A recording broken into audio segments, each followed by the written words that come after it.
Good afternoon. Thank you for joining us. Restaurants are facing another challenging year in 2024.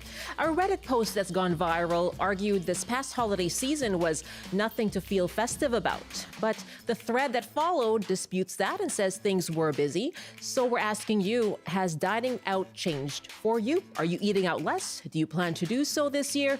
And if you work at a restaurant, what has it been like for you? And Brian Minter is here to take our gardens into the impending cold snap. And as always, he's taking your questions. I'm Michelle Eliot. Welcome to BC Today.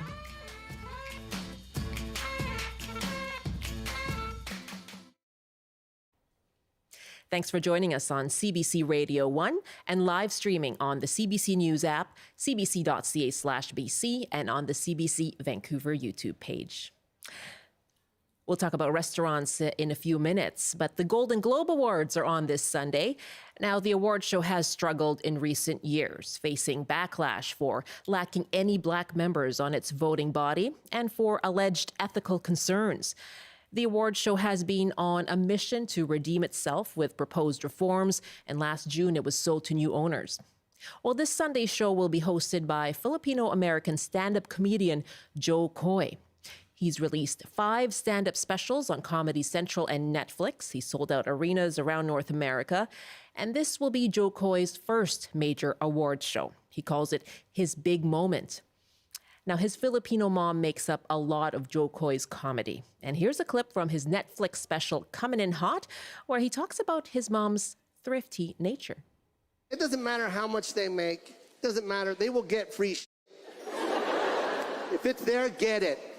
My mom said that to me all the time. Get it. Go back in there and get it. Get what? Just whatever that is. Just get more, grab more. Put it in the purse, put it in the purse, go.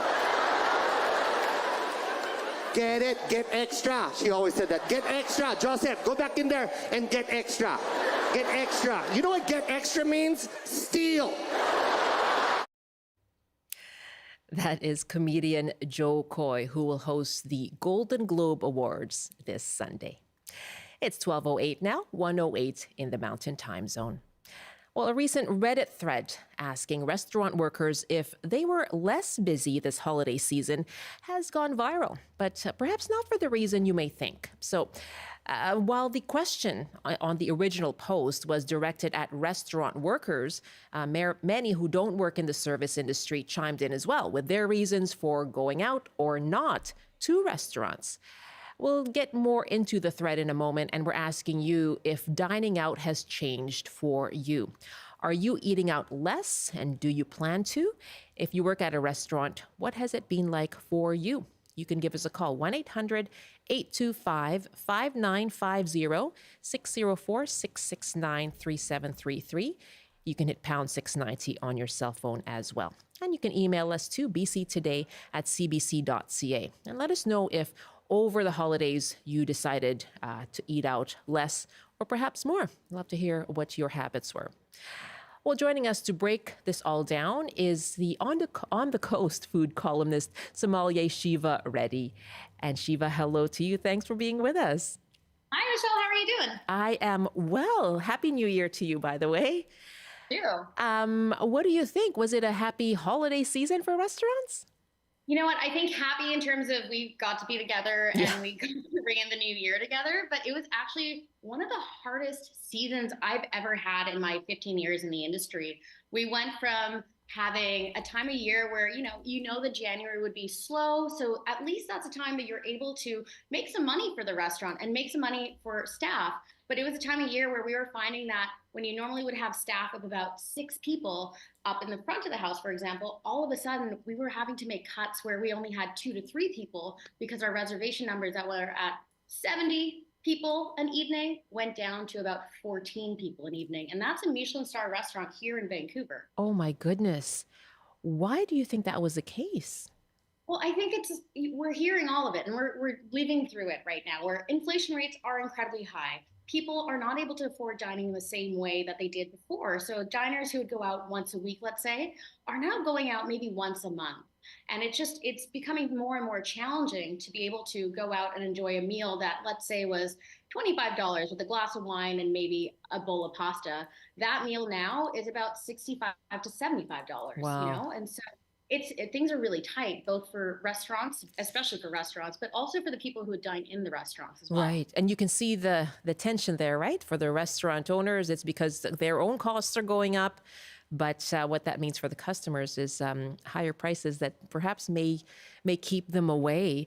Let's just go through the thread a little bit. So the original post poses the question: restaurant workers, was this holiday season less busy for you? And the post goes on to say it was definitely less busy compared to prior years at my place. I remember walking along Mainland Street in Yaletown, noticing a lot of places still had empty tables. And there are a number of restaurants that usually had a wait list or line out the door that were easy to get into. Landlord rents are really killing consumer wallets right now, and foot traffic along Robson was slower this year. There were other comments so that followed in that thread saying, oh, we saw, things were quite busy. So it does appear like people are, there are, differing experiences on that.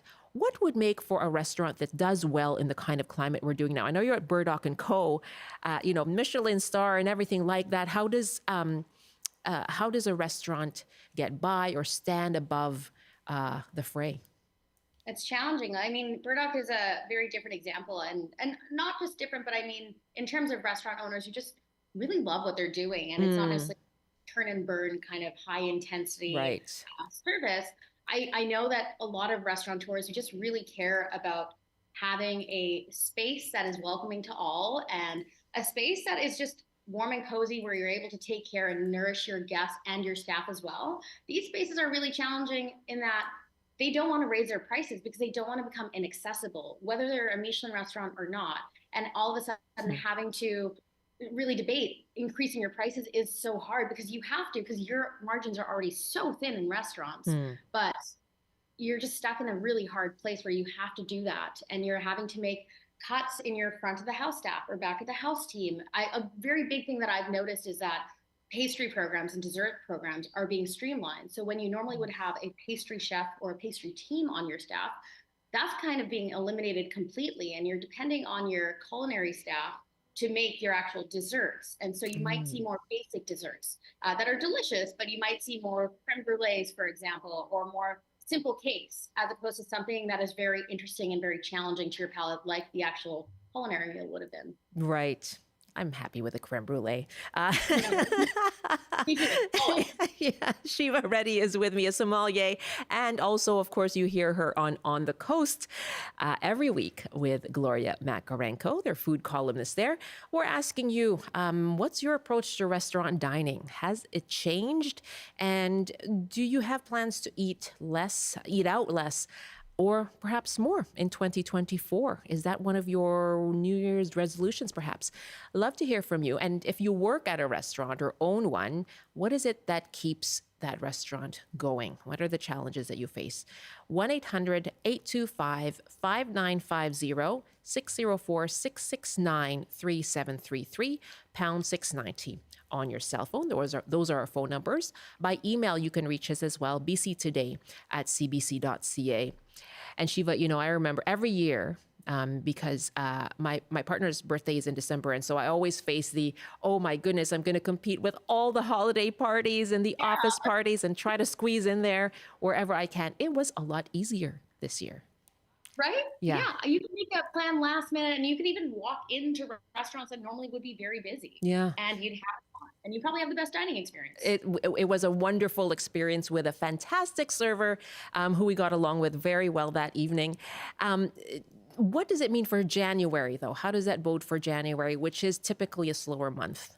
It's so tough. I mean, like, for example, it's a time of year where you'll find a lot of restaurants normally close for a few weeks just because they know that they're not going to get the same amount of business as they normally would in a December, let's say, just because people have spent a fair bit of money, they've overindulged in the holidays, and then they're going to restrict themselves from going out and consuming more, and they're probably focusing very much so on a budget.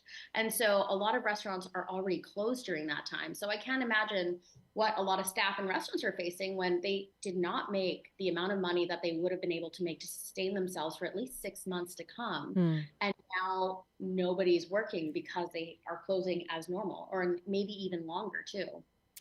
So what would your, as you said, restaurants, they may be doing things differently, perhaps streamlining the dessert part of the kitchen and all of that. What would be your advice perhaps to restaurateurs to do well and to actually succeed and thrive this year? Well, I mean, it's so much heart that goes into running a restaurant. Like, you have to actually want to do it. And you're not just doing it because, hey, you want to make money. Because the thing is, you're probably not going to. But I would say stay focused on the fact that you are in this business because you are being hospitable and you love what you do and you love feeding people and nourishing people. But also, I would say to consumers, if you're going to go out and spend on a meal, be thoughtful about what you're buying. Make sure you're realizing that it's the experience that you're going for, and not just, maybe spending a little bit here, but not really being satisfied with what you're getting, but just being thoughtful and choosing places correctly, and think about like the ethics of it. Are people treating their staff well? Are you going to a place that is sourcing out ethically and really making something different than you would normally make at home? So making it more thoughtful, I think, is very important, and trying to support smaller businesses as well, and mom and pop shops if you can. So making that your dollar really stretch in so many ways, right? To making it, adding more value to what you're spending. Yeah, absolutely. Because at the end of the day, you are voting with your dollars, and that does matter.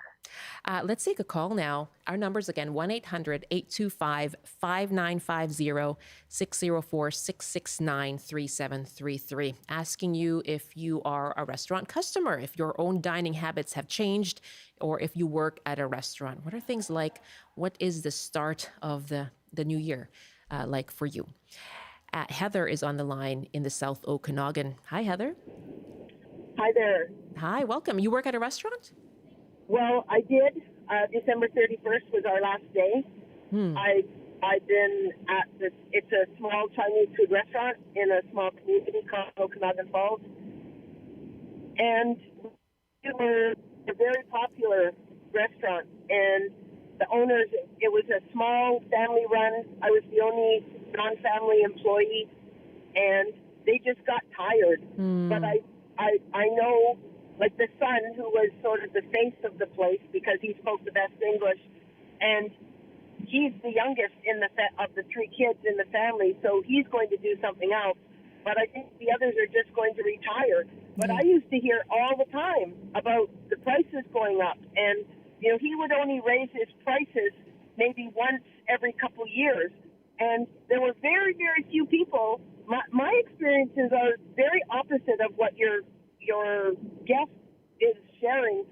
And maybe that's because I'm in a small town. Maybe that's because it's a niche restaurant. What's your experience? I used to hear all the time that we had the best Chinese food in the South Okanagan.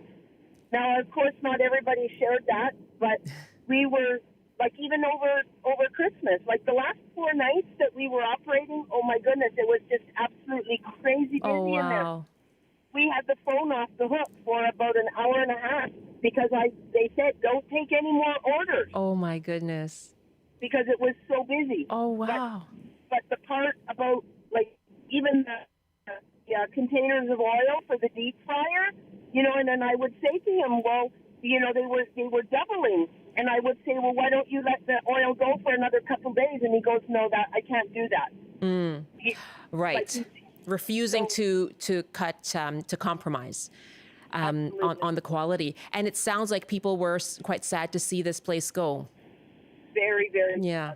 Oh, wow. Well, glad to hear that it went out with a bang. And it sounds like the owners were simply wanting to retire. But you can imagine the challenges that they've faced as well over the last few years. Heather, thank you so much. Great to hear from you. And now, how are you doing? Where do you have a next job to go to and all of that?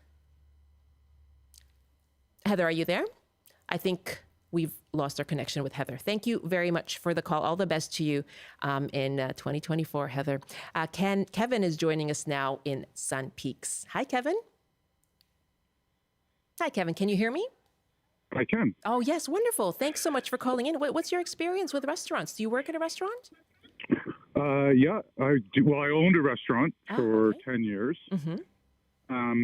I moved to BC in 92, and I worked at a ski resort as a ski instructor. And you couldn't make a lot of money, so I went into food and beverage. I've been in food and beverage for nearly 30 years. Wow. Okay. Okay. So is this resonating with you then, just hearing how business has slowed? Oh, yeah. I mean, during COVID, owning a restaurant, we were, and we're still way up there in like TripAdvisor rankings. We were the #1 restaurant at Sun Peaks. Wow. And the flip was switched during COVID. I still feel for all the people who are still struggling. It's still not back to normal. Like, it's getting there, but it's still a long road. My restaurant was forced to close in August because the landlord sold the property and the lease wasn't renewed. So it was kind of out of my control. Wow. But now I'm doing another job, which is completely different hours, doing snow removal early in the morning. And it's kind of refreshing. And it's nice to be receiving the checks rather than writing them. Huh.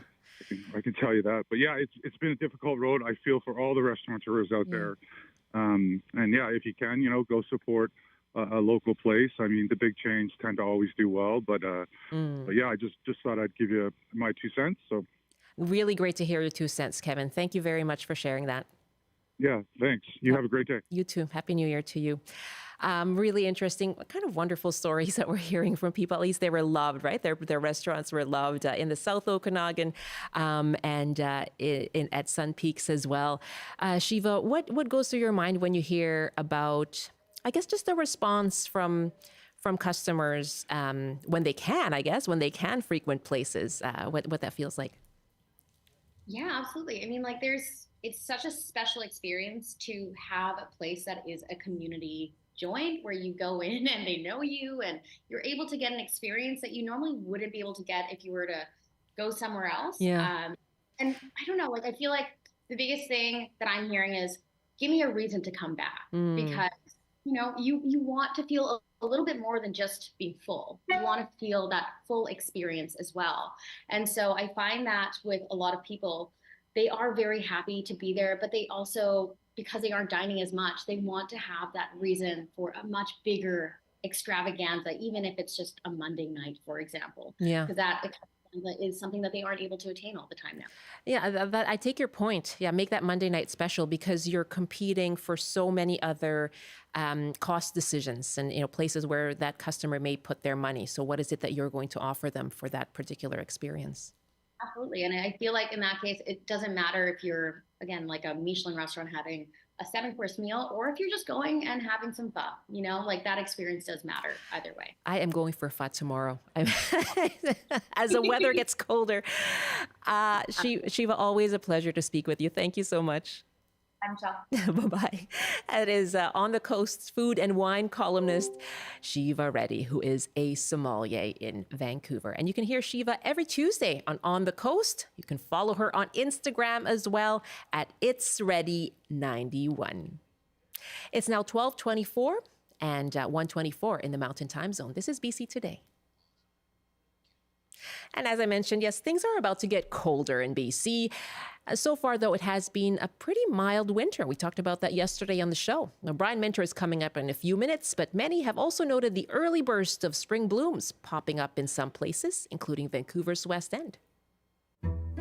So today I was at my brother's place, and then I was coming out, and I told her to look, there's the flowers already coming out again, and it was weird for me because it's already winter, right? So I didn't expect this, I didn't expect there's a flower. Living in the West End, the daffodils and the crocuses always come out in January here often, so that's not quite a surprise, but the magnolias and flowers that don't usually come out till April. That is kind of weird. I thought someone was wearing really strong perfume the other day, but there was no one on the street, and I realized that some of the bushes were giving off flower aroma to attract hummingbirds or something like that. And I've noticed the magnolia tree not far from me that the buds are all ready to burst, which is really strange because, of course, it doesn't happen until March usually. The magnolia, the white magnolia over there is a Japanese magnolia, and it blooms in the winter. We've already had crocuses come and go. And it's January, right? So, yeah, I don't know what to say. We've got robins everywhere. I'm kind of enjoying it, but at the same time, it makes me very nervous. This is not right. And it's all across the world, I think, climate change. For me, it's also about the insects and the bees, the pollinators, giving them a place to come and have a food source and safety.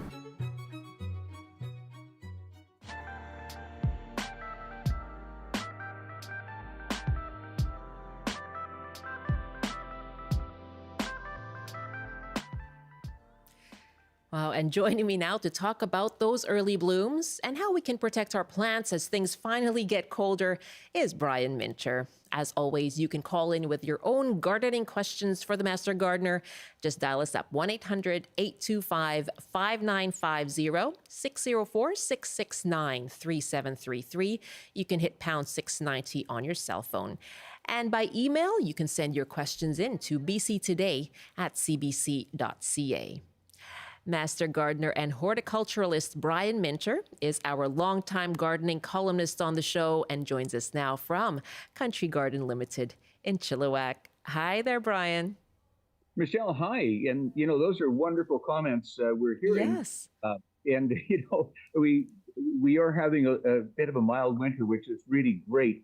But, and it's nice to hear that so many folks have so many different types of things in bloom. But for the most part, they're supposed to be blooming now. We may be a week or two earlier, but Michelle, there are so many winter flowering trees and shrubs and bulbs and perennials that they're just doing a better job this year. And I love the one comment, Michelle, about the fact that they're worried about pollinators and so on. Mm-hmm. When it is 10 degrees Celsius or higher, what happens is the bees are out. They're looking for nectar and pollen. And that is the beauty of having winter flowering, again, perennials and bulbs. They have a place to go and grab nectar and pollen. And one of them, so nature kind of works itself together. But the beautiful hellebores, what we call the Christmas rose right now, is in bloom in so many gardens. And what a great pollinator plant. The winter flowering heathers, which we see masses of planted here, there, and everywhere, and the whites and the pinks and the purples, great pollinator plants. So it's good that we've got winter flowers, and in terms of the damage coming up, depending on the type of plant it is, Michelle, many plants like the winter flowering cherry, autumnalis, that's in bloom right now, and some of the viburnum pink dawn with the beautiful blooms out right now, and other blooms as well. What they are, they're smart winter plants, and by that I mean, when it gets really cold, the buds that are open and blooms that were open will simply freeze and fall off. And the same with the winter flowering camellias. But they're meant for that because when it warms up again, not all the buds are in bloom. A number will be, waiting for the weather to improve. And when that happens, out they come again. So they have a sequence of flowering that goes through the wintertime, prepared for cold spells and things like that do happen. So nature is pretty smart in terms of looking after itself. And although many things will be early, for the most part, they're able to tolerate the cold and they're ready for that. And they'll work back and forth as the weather changes over the winter. We have a long winter yet. It's going to be March before we, get into spring. There you go. We'll be talking about that. And you have some tips for getting our plants protected as things get colder. Sure do. And we're both of us are very concerned about that, Michelle. And we've got some really good ideas to help folks out. Wonderful. We'll get to that after hearing the news. Master Gardener and horticulturalist Brian Minter, of course, our longtime gardening columnist here on the show. He'll be back to talk more about protecting our plants during the wintertime and taking your questions, of course. Brian Minter and your calls coming up in a couple of minutes. Good afternoon. Prince George RCMP are investigating a shooting at a homeless encampment. Officers found a man suffering from a serious gunshot wound in the area known as Moccasin Flats at around 8:30 this morning. Police flooded the area in an attempt to locate the suspect while the victim was taken to hospital. A missing person case in Chilliwack is now a homicide investigation. 41-year-old Jamie Bristol was last in contact a few days before Christmas. Police now say there's evidence indicating Bristol met with foul play. And 3 children have died in BC from complications linked to the flu this winter. The BC Centre for Disease Control says influenza was a contributing factor, but not necessarily the primary cause of their deaths. A new report says cases of the flu are on the rise in BC, but hospitalizations and deaths linked to COVID-19 have declined since early November. And now taking a look at the forecast, snowfall warnings are in place for Whistler, the North Columbia, and the West Kootenay. A rainfall warning is in effect for Howe Sound with up to 50 millimeters expected. Elsewhere on the North Coast, periods of rain this afternoon with a risk of thunderstorms and a high of 5, a high of -10 with a chance of flurries in the Peace. In the central interior, periods of snow with some sunshine and a high of 0, highs around 0 and cloudy in the Kootenays. In the southern interior, mainly cloudy with a high of 3. And for Metro Vancouver, Greater Victoria, and the Fraser Valley, periods of rain this afternoon with highs from 7 to 10 degrees. I'll have more local news at the top of the hour. Now back to Michelle with BC Today. We were talking about eating out. Are you eating out less or more? Probably. Yeah. Yeah, Same probably here. eating out less. Yeah. Yeah. It's pretty expensive. It's expensive. Mm-hmm. Getting more and more picky. But when we do go out, it's fun. Yeah, of course. There you Yes. go. It's a nice break. Have a great weekend, right? Thank you. You too. Robert Zimmerman in the CBC Vancouver newsroom.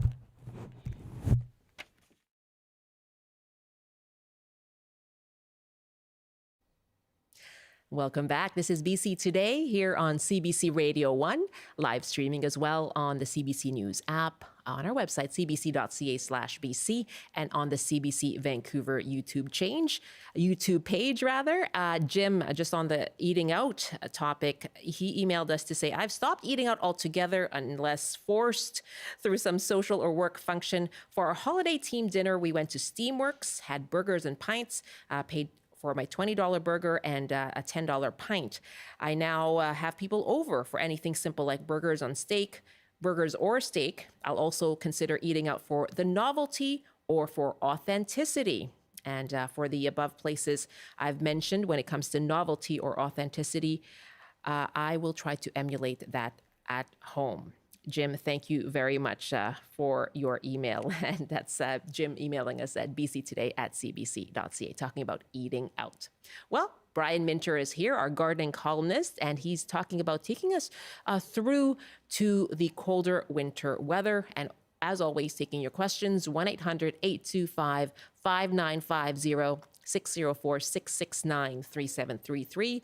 And you can hit pound 690 on your cell phone. And so, Brian, what should we be keeping in mind then for our plants and flowers right now? Well, Michelle, yeah, that's a very important question for so many folks right now.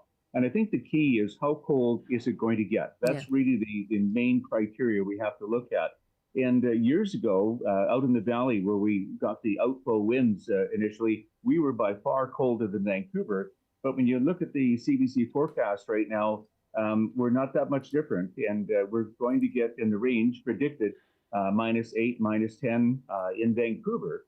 And when we get that cold, that changes the game completely, Michelle. It really does. So you have to prepare for a number of things. And first of all, any of your tender plants that you would have would take a light frost or so on, they've got to be in a protected spot. So wherever you can find room, hopefully where it can be cool and get lots of light, but get anything tender over the next few days protected so they won't get that severe frost. That's certainly number one. Number two, those of you in balconies, and if that's all you have, it's more difficult to find locations, but sometimes wrapping them up with the proper material. And Michelle, I'd like to dispel one myth right now. People for years have been using burlap to protect plants. And unfortunately, burlap has no degree of winter protection. It really doesn't have. Whereas the frost blankets that we keep talking about, a product called Insulate, most garden places do have this for folks to pick up. it has a 5 to 10 degree Celsius difference. And that's what you really need. You need something to wrap around your plants that is going to give them the proper insulation. So that's one thing to keep in mind. So use your frost blankets and insulate, which will really make a difference. And again, keep an eye on things because that makes a difference. And some things too that we think may or may not be okay. The Dracaena palms, well, they've made it through last winter type of thing. Maybe not this year. This fall, the phormiums that we have around, and some have, our fuchsias and so on. They're just not going to make it. So I'd rather be a little bit more conservative in terms of getting things inside rather than thinking it might make it. And Michelle, you brought up a very good point this morning, which I really appreciated. The winter vegetables that we have out in our gardens right now.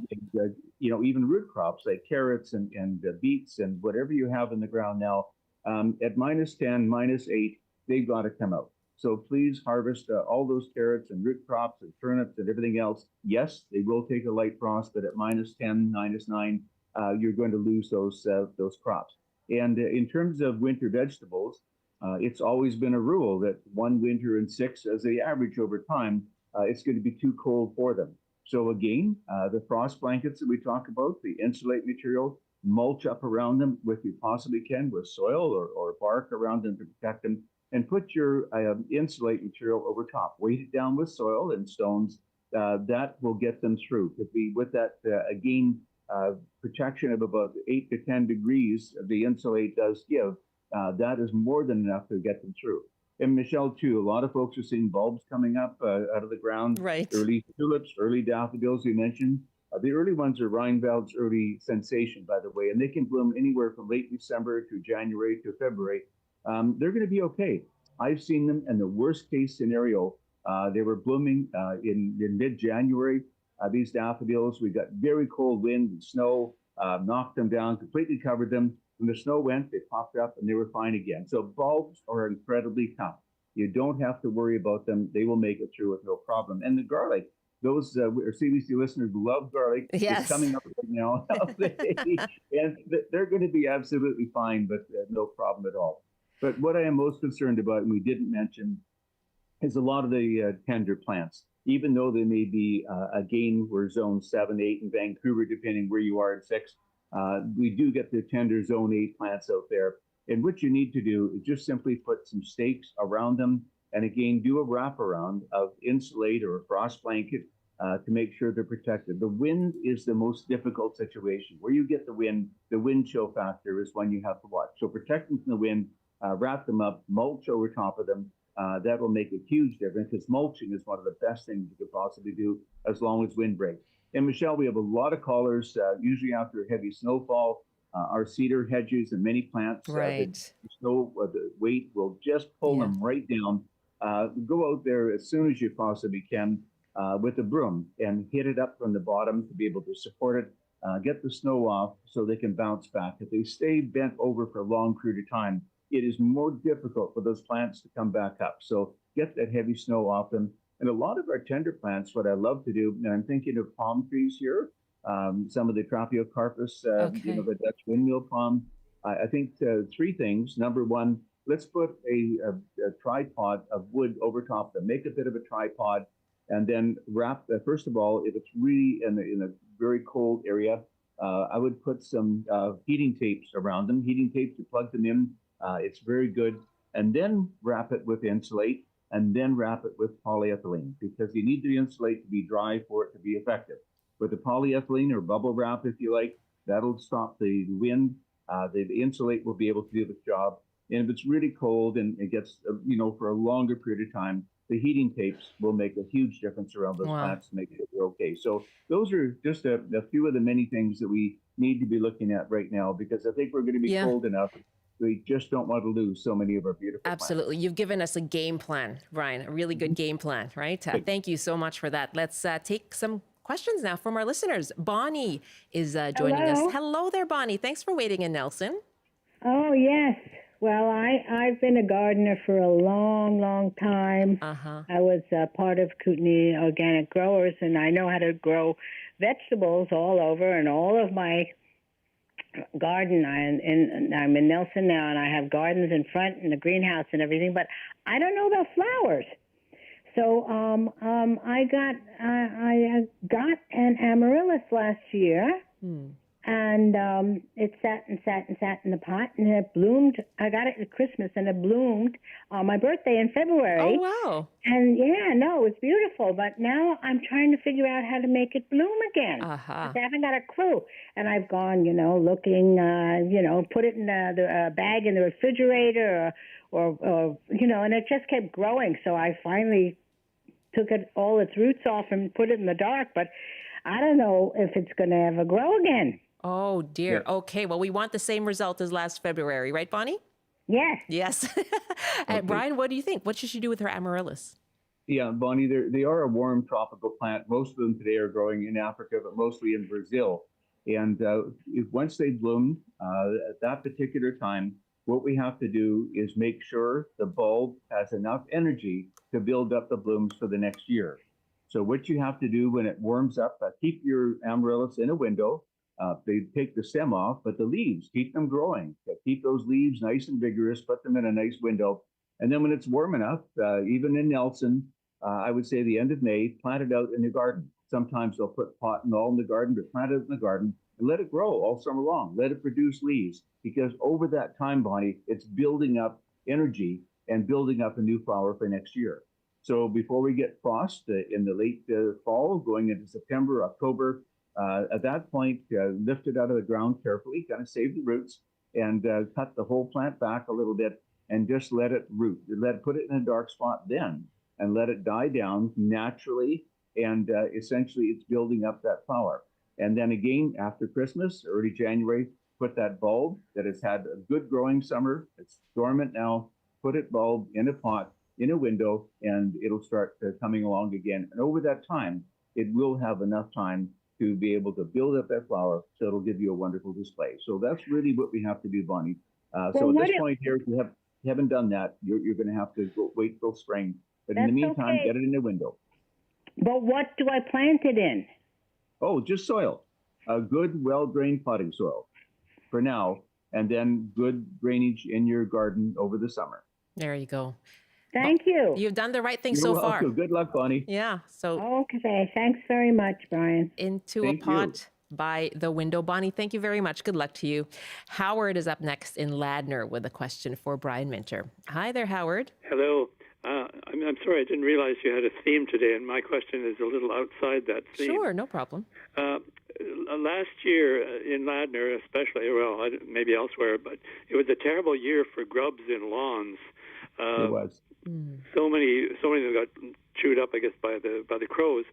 So, and I'm calling more or less on behalf of a friend whom I help from time to time with things like this.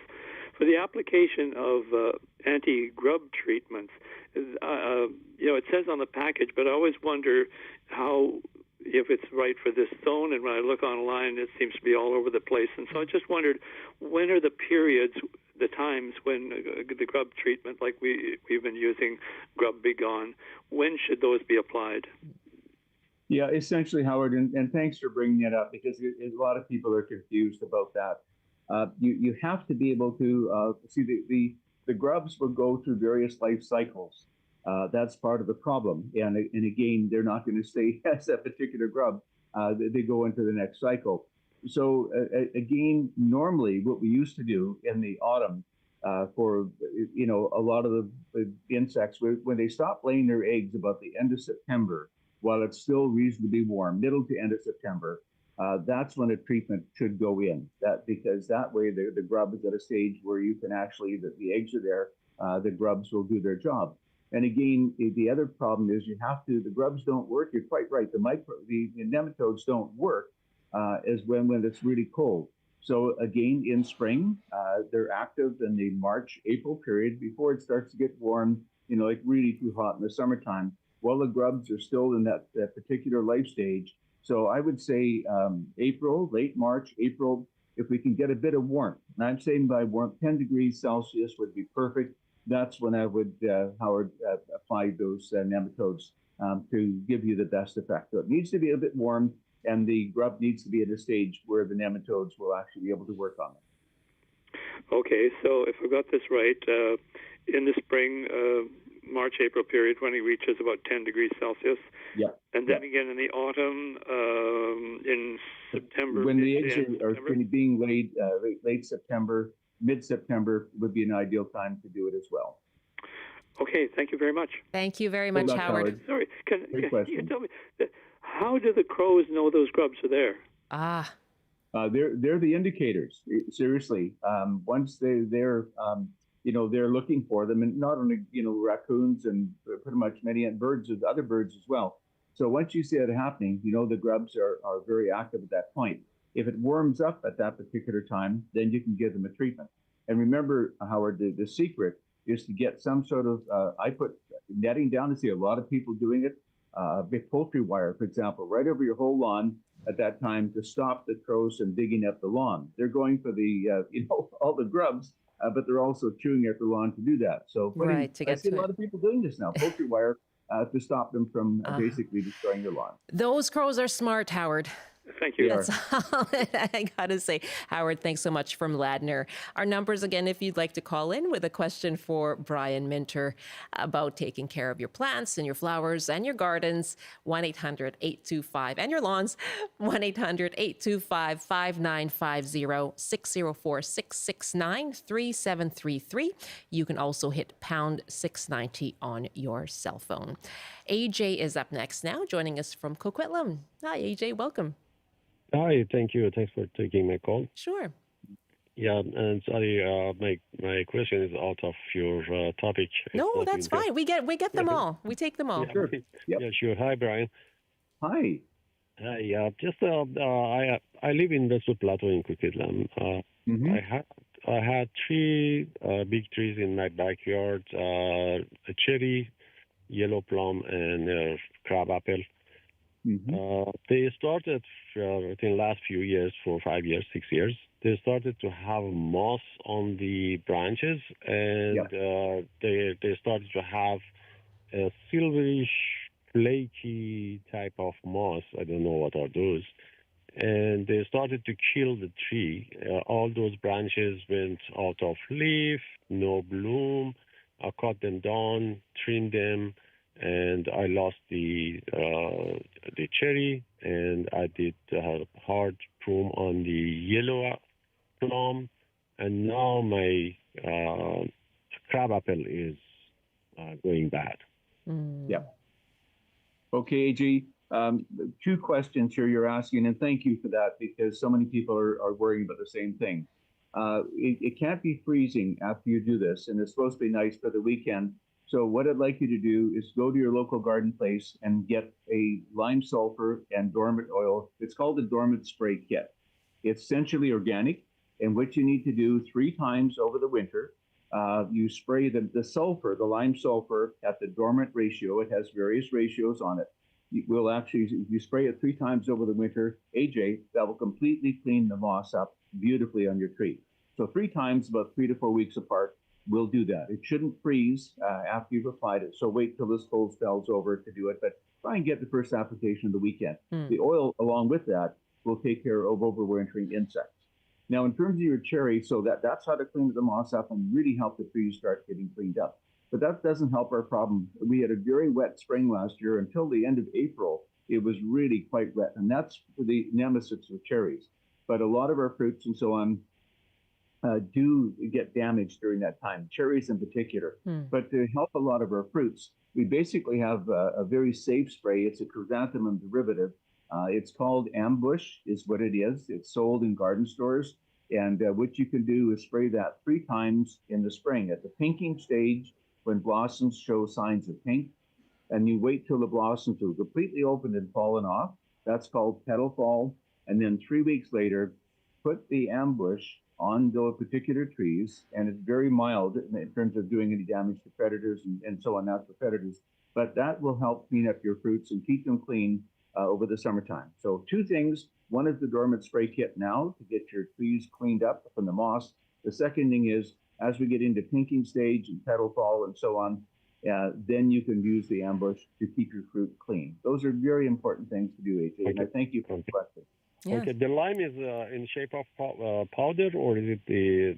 It's a liquid. It's called lime sulfur, and it's a liquid. Yeah. And I have to spray the tree. The tree is tall. You have to spray the branches, and you have to get it on the moss, on the trunks, and on the stems, and so on. Really important to do that. Yeah. Okay. Okay, AJ, thank you very much. Thanks a lot. Thank you a lot. Thank you, Brian. Caring for your cherry, plum, and crab apple trees. Thanks for the call. We have an email from Joanne, and her question is, I live in East Vancouver. I have a 15-year-old Daphne odora, the leaves of which have taken on a yellow tinge over the last year. Is there anything I can do about it? Yeah, great question. The Daphne odora is a beautiful plant.